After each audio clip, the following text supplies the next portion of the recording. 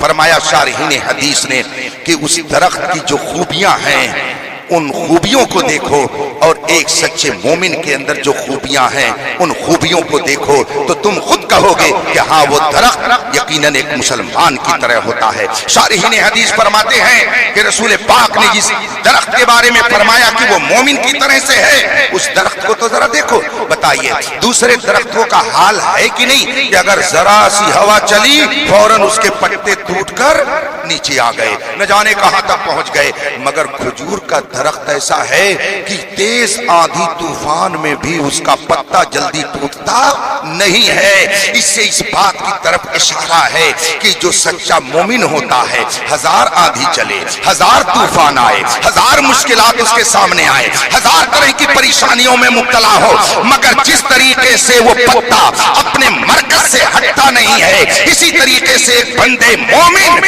اپنے مرکز ایمان مصطفیٰ جان رحمت سے اپنا رشتہ توڑتا نہیں ہے، بلکہ وہ ہر مفلسی میں، ہر مشکل میں، ہر پریشانی میں کہتا ہے یا رسول اللہ، ہر جفا ہر ستم گوارا ہے، اتنا کہہ دے کہ تو ہمارا ہے۔ جس طریقے سے وہ درخت ہزار طوفان میں بھی اپنے مرکز سے جڑا رہتا ہے، ایسے ہی ایک بندے مومن کی شان ہوتی ہے، مشکلات میں بھی وہ ایمان سے برگشتہ نہیں ہوتا ہے، بلکہ وہ یہ کہتا ہے کہ ایک جان کیا ہے اگر ہو کروڑوں تیرے نام پہ سب کو وارا۔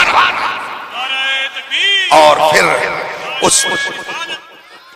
اس درخت کی ذرا خوبی دیکھیے، اور خوبی ذرا دیکھیے اس درخت کی، یہی بات کہہ کہ میں جلدی سے آپ کے درمیان سے چلا جاؤں گا، اور اس درخت کی ذرا خوبی دیکھیے کہ وہ درخت اگر اس میں پھل آ جائے تو جہاں چھوٹے چھوٹے ہوئے فوراً ہی اس پھل سے لوگوں نے نفع اٹھانا شروع کر دیا، اور تھوڑا بڑا ہو گیا اس کو آپ خشک کر کے سکھا کر کے رکھ لیجئے تو چھوہارا ہو جائے، پورے سال گھر میں رکھے رہیے، کھاتے رہیے، ذرا تازہ ہو تو رطبن جنیاں، پھر اس کو کھا کر کے آپ ٹیسٹ لیتے رہیے، شاندار طریقے سے چوس کر کے اس کی لذت لیتے رہیے۔ یہی کھجور اور یہی جو ہے جس کو کھا کھا کر کے صحابہ نے قیصر و کسریٰ جیسی عظیم سلطنت کو پیروں تلے رود ڈالا۔ اسی لیے کسی نے کہا تھا تیری فکر میں ہے اگر شرر تو خیال فقر و غنا نہ کر کہ جہاں میں نانے شعیر پر ہے مدار قوت حیدری، تو دنیا میں اگر آیا ہے تو غربت پر مت تجھے